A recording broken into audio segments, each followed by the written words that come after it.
મારી બાજુમાં. બોલે તો ઓરિજિનલ બ્રાન્ડ VSR બ્રાન્ડ. મેં પેલા કીધું ને, ભંગારના વેપારીને હોનાની ખબર ના હોય. હોનાની કિંમત હોનો જ કરી શક્યો.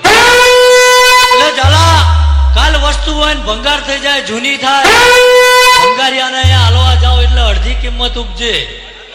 પણ હોનું રહ્યું ને એને 1000 ટુકડા કરી નાખો ભાઈ, અને હોનીના અહીંયા જઈને ત્રાજો મેલો, અને 53 હાલતા હોય 53 જ ગણી હાલવા પડે ભાઈ.